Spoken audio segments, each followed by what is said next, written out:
You are now listening to theGrio's Black Podcast Network, Black Culture Amplified. Hi, and welcome to the Blackest Questions. I'm your host, Dr. Christina Greer, politics editor for theGrio and associate professor of political science at Fordham University. In this podcast, we ask our guests 5 of the Blackest Questions so we can learn a little bit more about them and have some fun while we're doing it. We're also going to learn a lot about Black history, past and present.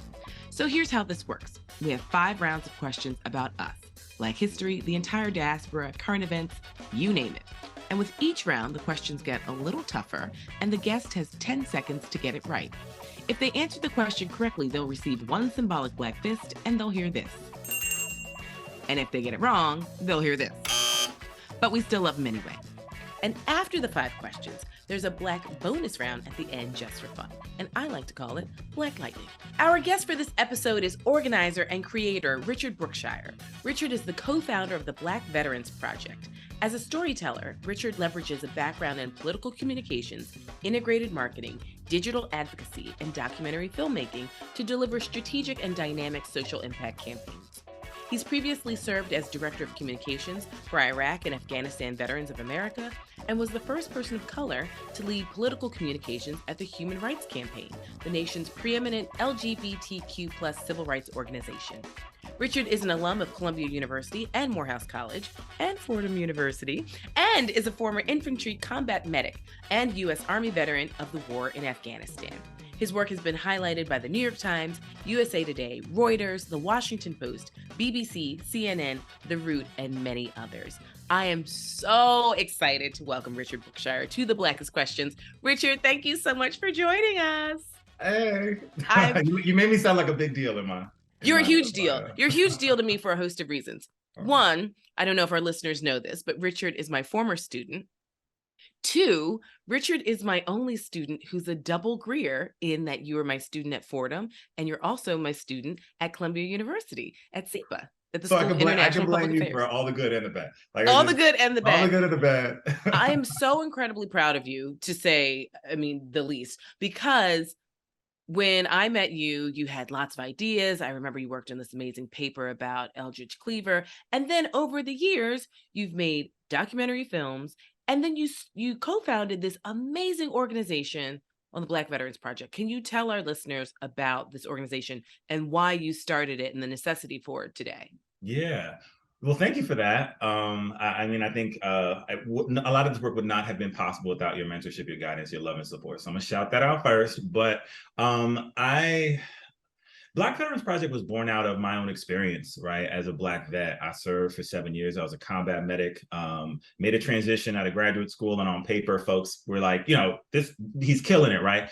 But internally, I was not. I don't think I had checked in with myself for like a good decade by the time I graduated from SEPA. And it was at the outset of Trump becoming president, a shifting kind of racial landscape in this country with the rise of Black Lives Matter, and a real interrogation for me about where do I fit in all of this, right? How can I do work that is of substance and is of value? And so long story short, I struggled with my mental health and trying to figure that out, and ended up almost homeless if it wasn't for my mother moving to New York. And getting a tiny apartment in Brooklyn to help rehabilitate me after a suicide attempt. And it was just so happens that when I was in the psych ward, there was a book that I read called When Affirmative Action Was White. And it's a book by Ira Katz Nelson, a historian out of Columbia. And he had 2 chapters dedicated to the GI Bill. And the GI Bill was a humongous social welfare program instituted directly following World War II that afforded many Americans pathways to the middle class for the first time, right? How a zero VA back home loan enabled most working class people to be able, a lot of working class people rather, the access to buy a home for the first time for their families and build generational wealth, access to money to go to college for the first time. And so I had just come out of studying at SEPA, where I was had a good grounding in how kind of the Great Migration, the development of American cities, deindustrialization, the fall of American cities, and the eventual rise. And so when putting that in context, wanting to understand that I was part of a legacy of Black vets that went to war, came back, struggled because they didn't have access to their benefits, and were also trying to struggling to find a place in society. And so I realized that this story that I was experiencing and that I was reading about in different books, I couldn't find anything about it online, and my generation was different from the older generations who had spaces to congregate. All we really had was the internet, because there was a few of us. There were way less of us than there used to be, by way of Black folk who are serving in these conflicts. And so, long story short, there was a recognition that there was a space to tell the broader story of the Black veteran experience relative to race in America, both historically, but also get a better grounding in what was happening around race in the military today, like the general statistics, veteran advocacy around access to benefits today. And so we've done a lot just with that thesis, right? So the last 4 years, we've organized a lot. We've gotten connected to most Black veteran organizations across the country. We've had some semblance of a relationship or touch point with. And we started a research project with Yale Law School's Veterans Legal Services Clinic, where we studied just the last 20 years disparities with respect to disability allocation, and we're able to show that there were still systemic and widespread disparities affecting Black vets even today, with respect to like access to disability compensation, which is a economic support mechanism that so many rely on for like stability, especially when they make transition, right? And then wanting to then marry that to a longer legacy of benefit obstruction, whether it be around the GI Bill or whether it be around the ways in which Black vets were conscripted from inner cities in Vietnam and then stripped of their benefits, and they came back, and that story has never really been told in totality, right? And like wanting to show how that shifting relationship of Black America with the military is in many respects there's still some tension there. And so yeah, the project works with a lot of media partners, and we have some really cool academic partnerships to help foster and amplify research in this area. And that's what we've been doing, and organizing a little bit on the Hill around one specific piece of legislation that I can talk about later. Well, fun fact, I was Ira Katz-Nelson's research assistant for when affirmative action was white. Oh, when I was I in graduate school. Okay. Yeah, it's all full circle. But, I'll never forget, we were having a conversation years ago, and you said that, you met a young serviceman just, out at a restaurant, and you were chatting, and he wasn't even aware of some of the benefits that he was eligible for education. And you were essentially, I think this is before you fully formed the project, when you were saying, well, wait a minute, you're in the armed services, but you don't even know that you're entitled to all these real benefits that other folks were being recruited, being promised these benefits. And that's part of the reason why they were signing up. This guy signed up not even knowing that, he could get college tuition remission and move forward with his educational pursuits once he leaves the service, or even while he was in the service. Yeah, I think that's what we've been able to bear out through our research too, is that like, how racism and discrimination can show up, or the disparities can manifest, are manifold, right? It's not just only nefarious discriminatory intent. It is also what is left unsaid, what is left unshared, what is left unmentored in a young person making a transition who might not know and be able to access or be intimidated by trying to navigate the bureaucracies of the VA. And there are real economic and social consequences when you don't, right? Especially for those that struggle in transition. And suffice that to say, like, there is a more recent study that's actually forthcoming. It should be published in the next couple of weeks, but it basically has shown that over the last 5 years, just the last 5 years in the military, Black folk are still highly disproportionate in the number of dishonorable discharges that are actually happening. So what that means, if you don't get an honorable discharge, you don't get access to this large social welfare system. And that's really what we're talking about. Because I think that a lot of folks can kind of be like, oh, I'm not a vet, or I'm not related to a vet, so this conversation doesn't inform me. And in some ways it doesn't, maybe, but in some ways it does. Because one of the things that all Americans are fighting for are access to some level of social safety net around education, around housing, around healthcare, right? Well, you're supposed to be able to get afforded that if you serve, but there is a history in this country of stripping the Black folks that serve of access to this social welfare apparatus that is then used to like solidify or hopefully allow you a pathway to the American middle class, right? And so I'm interested in studying more of that and parsing that out. But to your point, I come across it every day, and I've experienced it myself, so. I'm so proud of you. I'm so thankful for your service. And I'm super thankful that you're joining us today on the Blackest Questions.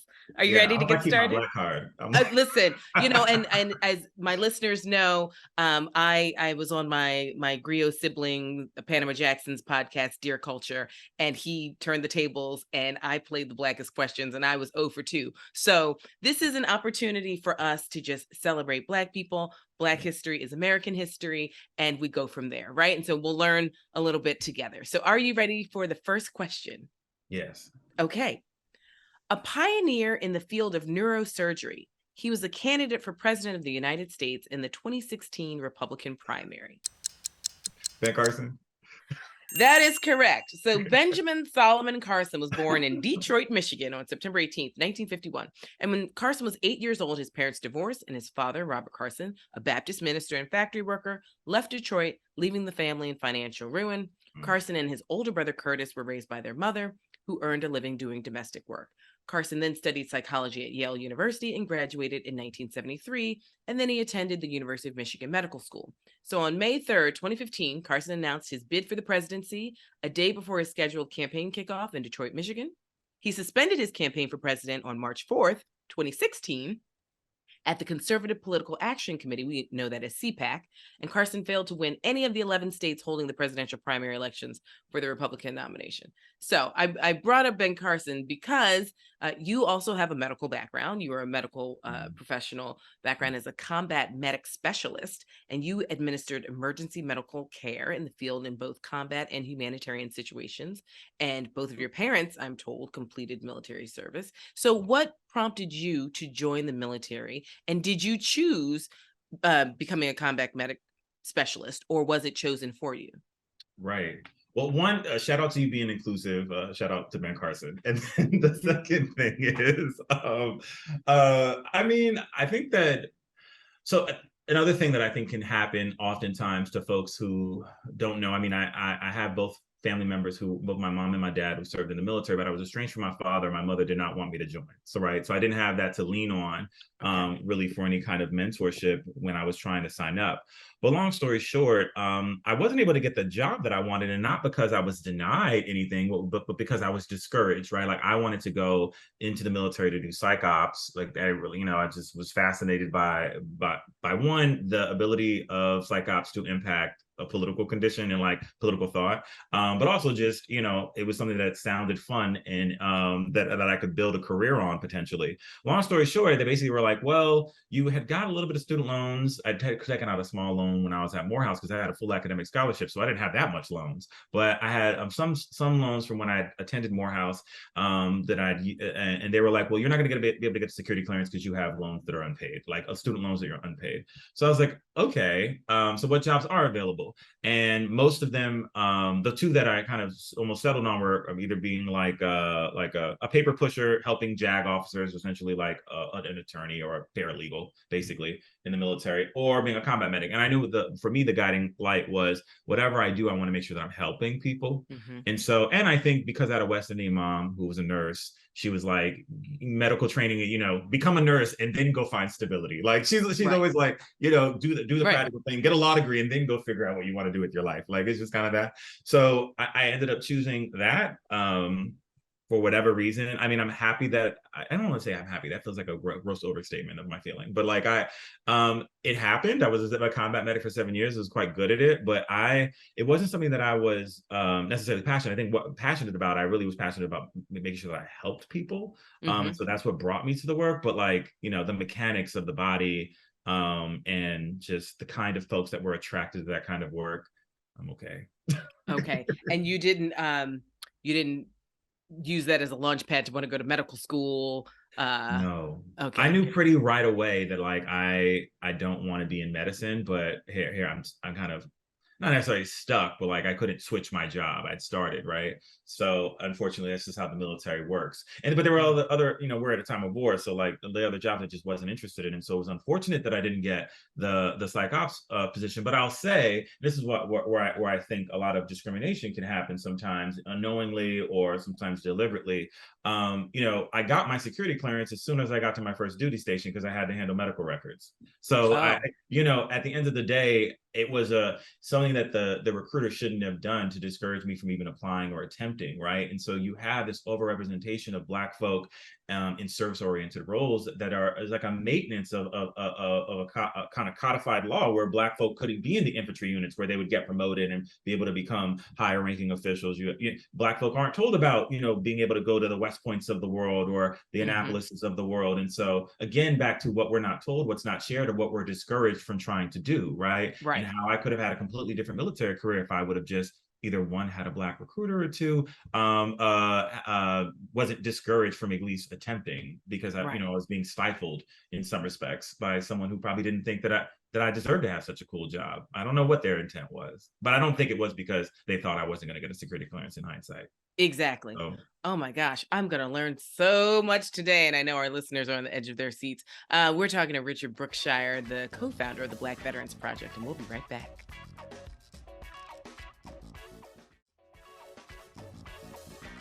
And we're back, and you're listening to the Blackest Questions. I'm here with Richard Brookshire. Richard, thank you so much for joining us. Are you ready for question number 2? Yes. Okay, question number 2. The world's most widely spoken Creole language belongs to what country? Haiti. All right. Ding, ding, ding. Haitian, I was about to say, if you don't get this one, I will come through the screen. Louisiana. No, right. So Haitian Creole, commonly referred to simply as Creole in the Creole language, is a French-based Creole language spoken by 10 to 12 million people worldwide and is one of the 2 official languages of Haiti, the other being French, where it is the native language of a majority of the population. And the language emerged from contact between French settlers and enslaved Africans during the Atlantic slave trade in the French colony of Saint-Domingue, now Haiti, the 17th and 18th centuries. And although its vocabulary largely derives from 18th century French, its grammar is that of West African Volta Congo language branch, particularly the Fongbe language and Igbo language.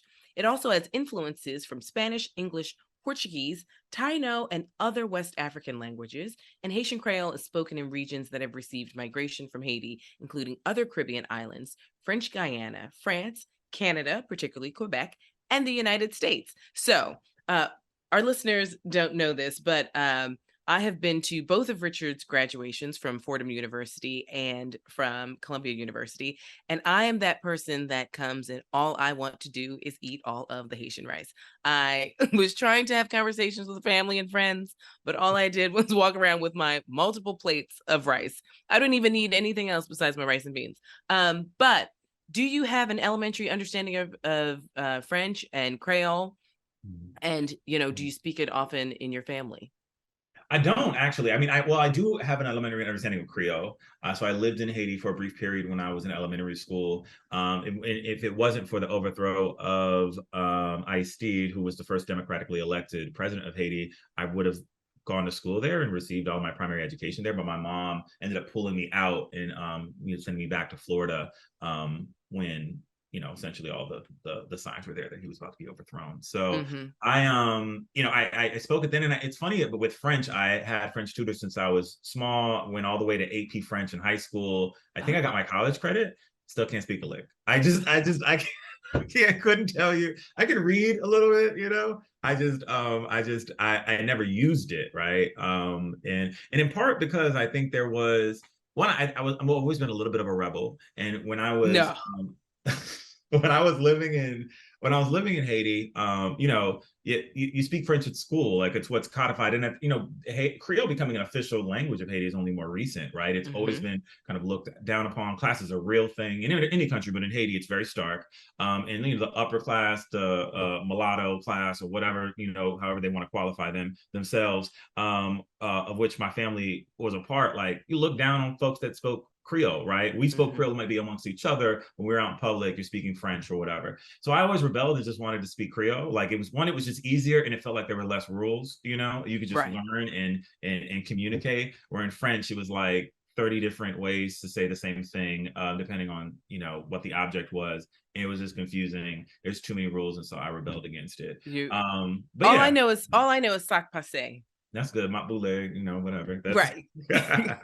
So I know that there's quite a bit of political unrest taking place in Haiti right now. and there's a lot of conversation about U.S. military intervention. Now, as someone who identifies as Haitian and someone who is also a U.S. veteran, how are you kind of negotiating those two spaces? It's so funny you say that because my mom was actually visiting over the weekend, and it could be kind of touching base on what's happening in Haiti, but for the most part, so many folks that I know and love, most of my family has left, right? And so there's this kind of like ongoing tension about what's the future of the country and and every time I've been wanting to go back for almost a decade now, it's like every single time I even think about trying to go back, I'm just highly discouraged from doing so, which is deeply unfortunate for me. And I think that and for my future nephews and my nieces and all of those that might not be able to interface with Haiti in the same way that I did as a child because I have such fond memories of the country. But yeah, the political situation in Haiti is very complicated and very real. And ultimately, American intervention has always proven to not be the right answer, ultimately. And I think that just as America went through its own civil wars and had self-determined, I think that we need to allow a country like Haiti to self-determine. I think there has been too many times where American intervention, because of their own socio-political interests, has borne out a lot of blowback, right? And a lot of negative consequences for the folks that have to stay in that island and deal with the political precariousness or the corruption or the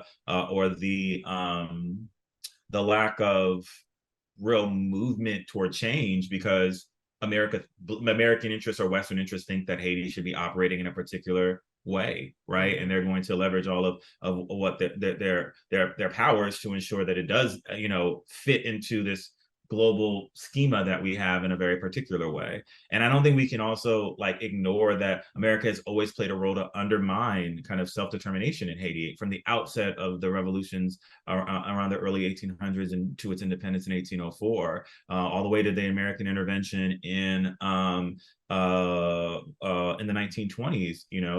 One of the longest wars or occupations in American history was in Haiti, and how that destabilized the country for generations on top of what France has done, right? And then even thinking about what happened with the fall of Duvalier. I mean, you had Duvalier was this Haitian dictator, was a longest-serving dictator. Him and his son ruled over the country for over 30 years. That's really when my family's relationship changed with the country. My grandmother fled to the United States in 1969, would go back and obviously after the Duvalier regime had fallen. But long story short, my mom grew up under the Duvalier regime. She went to boarding school in Haiti. And she says it's when the country was probably the most stable, unfortunately. And then you had Aristide, when Aristide, was a democratically elected president. And then, you have entrenched political interests in the West that look at him as a problem figure because he's asking for reparations when Haiti expended so much of its GDP for the first 100 years of its existence on paying back this reparations to France. And then you have tariffs that are being used, all these different types of economic sanctions being used to cripple the Haitian economy. So it's just that I say all that to say that it's complicated, and obviously I've not stated all of the facts, but these facts should be heavily considered when we think about American intervention. And also just the way in which the Haitian people, especially the folks that I know, kind of view American hegemony and view American intervention as something that they don't want. So yeah. I would love to hear you in conversation with folks from Puerto Rico as well, because there's so many similarities. There's some stark differences, obviously, but there are a lot of similarities about American intervention, economics being at the root of all this, and obviously the military too. We're going to take a quick break, and coming back, we will continue our conversation with Richard Brookshire on the Blackest Questions.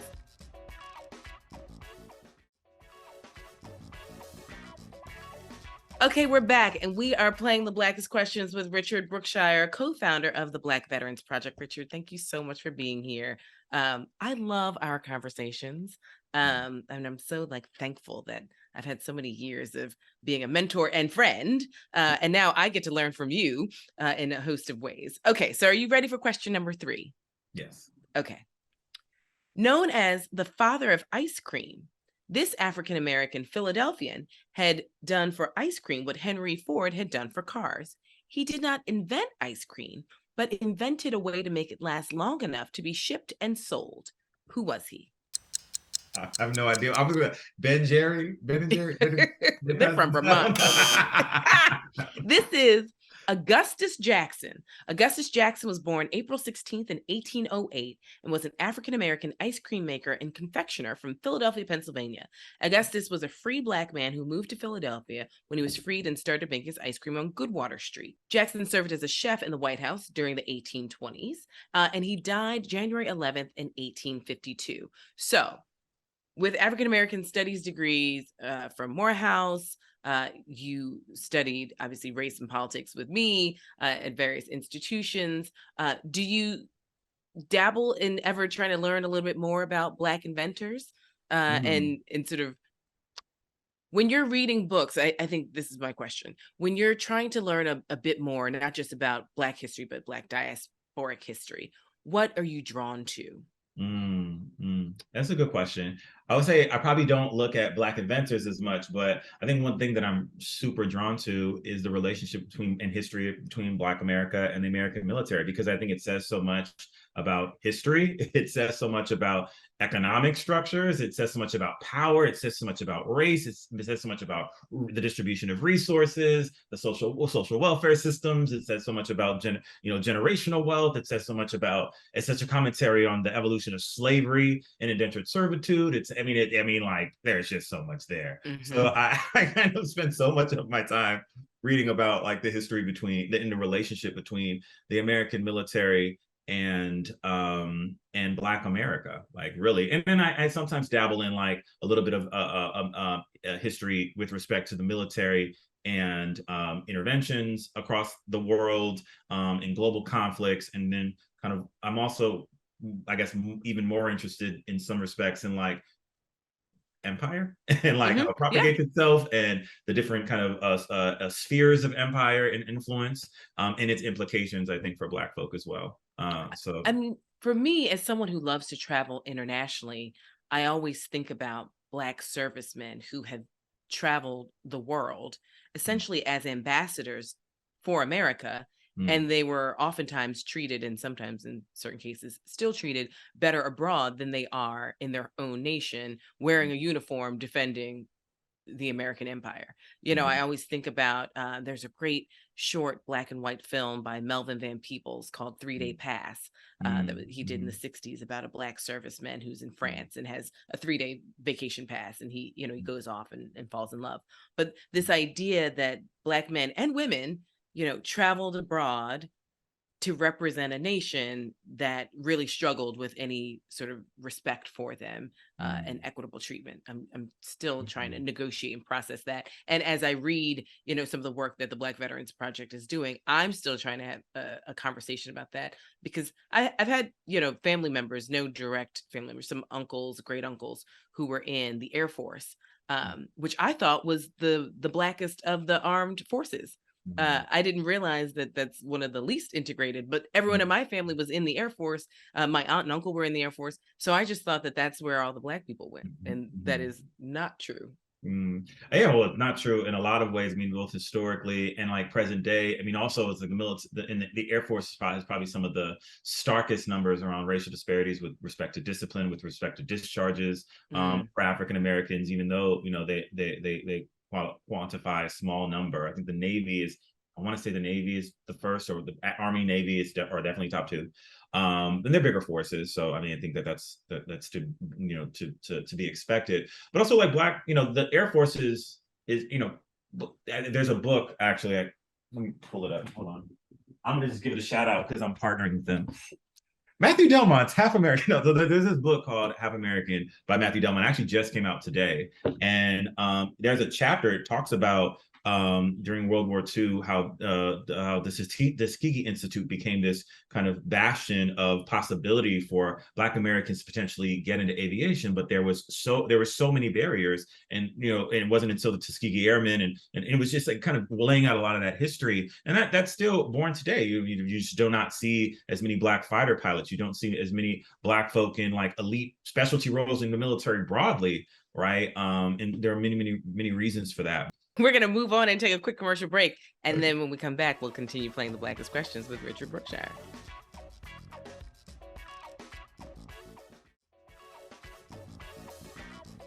Okay, we're back. We're playing the Blackest Questions. Richard, are you ready for question number 4? Yes. Okay. He was the second Black playwright to win the award and later adapted the play into an Oscar-nominated film, A Soldier's Story. Yes.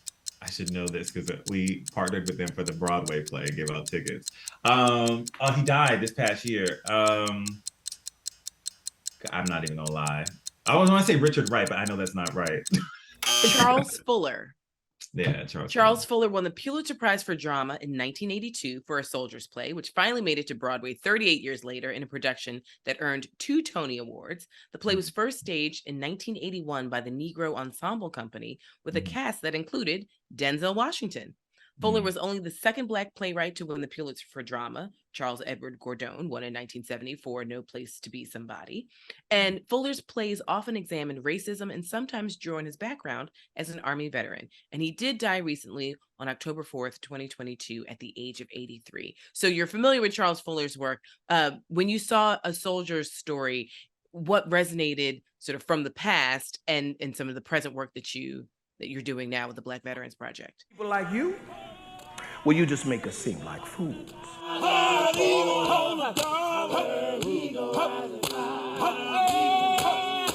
These whites down here, they won't see their duty or justice. They'll just see you. And once they do, law, due process, it all goes. What is the point of continuing an investigation that can't possibly get at the truth?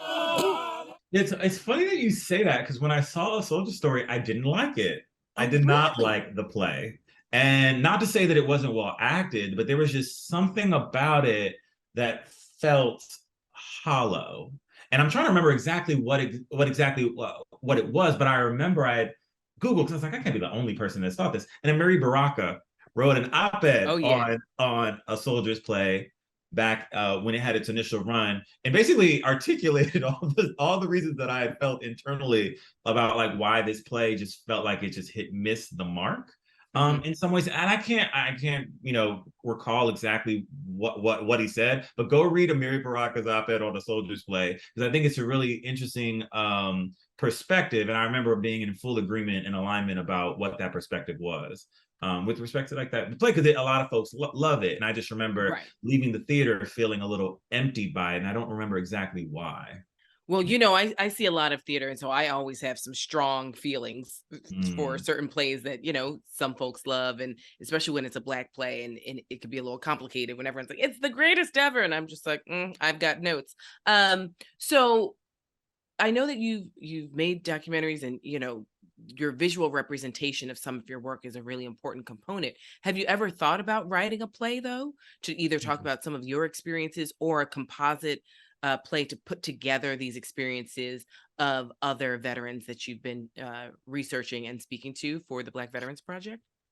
I've never thought about it. I mean, it seems like a really worthwhile creative endeavor. So you never know, like, you may be planting a little seed. I don't know. But no, I have not. I've not thought about play. I've certainly, I think, more recently just been focused on like documentary filmmaking, and obviously and also just like archiving, the stories that are existing right now. But I think, maybe catch me in 10 years and see what I want to do with those stories once I've caught them, because I'll probably my wheels will start spinning. I think at some point once right now we're in the midst of standing up our first documentary feature being produced by Erica Alexander. I know. Tell us a little bit more about that documentary. And this is Erica Alexander from Living Single, also Pam from The Cosby Show. I mean, she's done some really great work, in television and movies over time. I mean, she was a little girl when she first started acting. So tell us more about this documentary that you all are working on. So keeping it super high level and not giving away too much, it's essentially about a untold American hero, a woman, one of the only women inducted into the Intelligence Hall of Fame, only Black women, only 3 Black women inducted into the Military Hall of Fame. So that's a hint. We seek to tell her story and her impact specifically around the Vietnam War. So it's really about like kind of retelling the story of Vietnam and the ways in which America remembers it through this woman's experience, in how she could have impacted the war, if not for particular things happening. So yeah. Now there's so many heroes, known and unknown. How do you all go about choosing who you want to highlight and honor?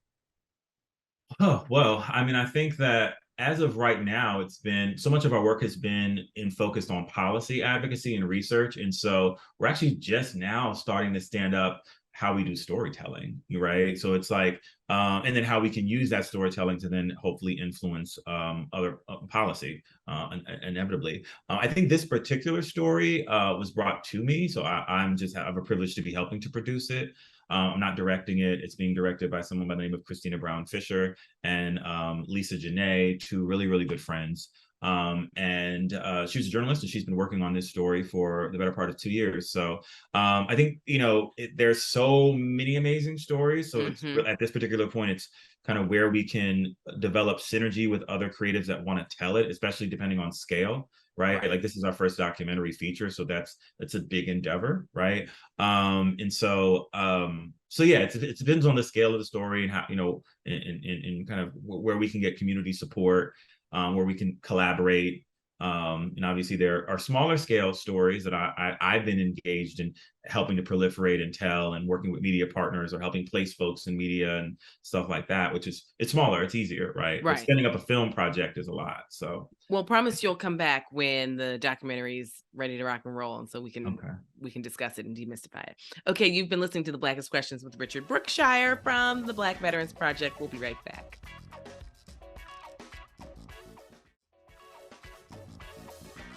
Okay, we're back and talking to Richard Brookshire. Richard, are you ready for question number 5? Yes. In the War of 1812, Cochrane's proclamation of 1814 offered Americans who joined British forces freedom and land in British colonies. Thousands of enslaved African Americans heeded the call. Several settled in Trinidad, established enduring communities, and were known as... Oh, I heard this the other day. Oh, Lord. What were they known as? Wait, I only have 10 seconds. I ain't gonna get this. Okay. They were known as Americans. Americans, yes. The Americans were African-American Marines of the War of 1812, former African enslaved people who fought for the British against the U.S. in the Corps of Colonial Marines, and then, after post-war service in Bermuda, were established as a community in the south of Trinidad in 1815 and 1816. They were settled in an area populated by French-speaking Catholics and retained cohesion as an English-speaking Baptist community. It's sometimes said that the term Americans derived from the local patois, but as many Americans have long been in the habit of dropping the initial A, it seems more likely that that's what happened with the new settlers, and they brought that pronunciation with them from the United States. And so some of the company villages and land grants established back then still exist today in Trinidad. And so the diaspora has so much history. Had you heard about this military history of the Americans before?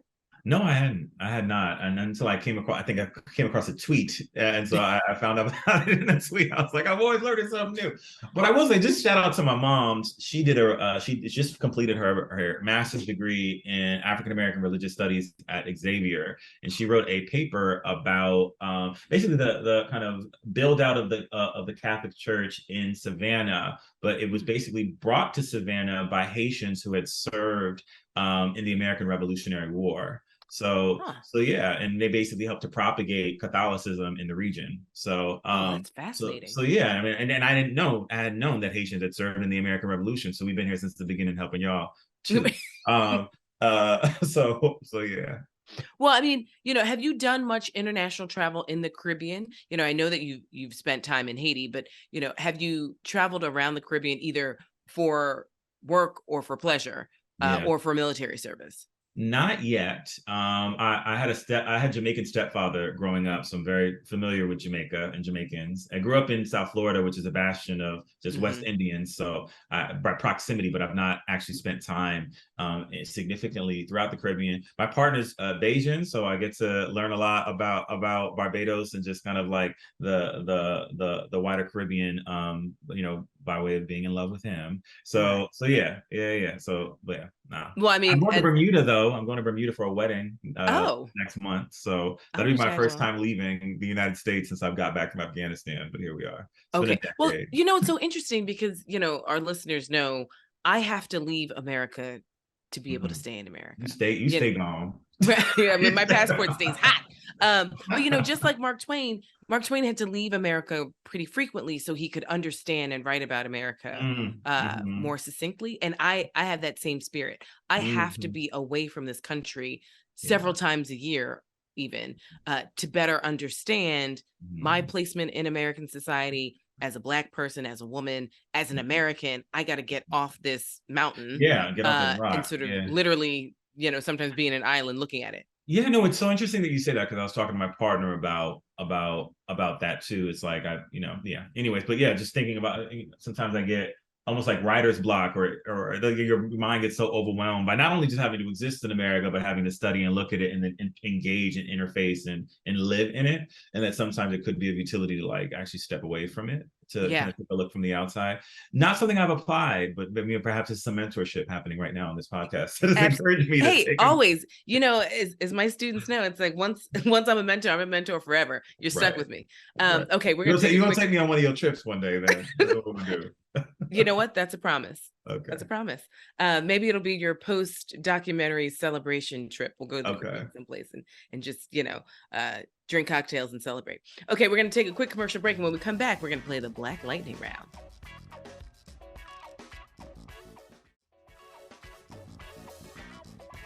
Okay, Richard, before I let you out of here, we got time for Black Lightning. So this is the part of the program where there are no right answers. This is just for you to tell me how you feel about particular topics. If you had to choose, which was better, your time at Morehouse or your time at Columbia? Now you already know. No, Morehouse. Favorite James Baldwin book? Will the Fire Next Time? Okay. Favorite genre of music? Ooh, R&B. R&B, 70s soul R&B. I can always bring it on back. Favorite meal? Favorite meal? That's hard. I like to eat. Some kind of dessert, some kind of chocolatey goodness. Okay. Well, then this leads into the last question. Favorite sweet tooth snack? I would say some kind of cake. Some kind of cake. Any kind of cake. Any kind of cake. It got to be like, it has to be moist. It has to be, it like has like a nice creamy center. Okay. Ooh, like a nice chocolate torte or something. Yeah, yeah. So Richard, I just want to thank you for joining us at the Blackest Questions. I want to thank you for your service. And I want to thank you for starting the Black Veterans Project so we can all learn more about the contributions of African Americans in our armed services across time, since there have been so many great Black folks who have fought for and defended this country for decades and decades. I guess in almost every war that we've ever endeavored, and this country loves being at war. So thank you for your research and your scholarship and your patience as you dig through the crates to bring all these stories to light. And especially promise me that you'll come back to the Blackest Questions and play with us again. Anytime. All right. You all have been listening to The Blackest Questions. This show is produced by Sasha Armstrong, Akila Shedrick, and Jeffrey Trudeau. Regina Griffin is our managing editor of podcasts. And if you like what you heard, subscribe to this podcast so you never miss an episode. And please download the theGrio app and listen and watch many more great shows. Thanks for listening.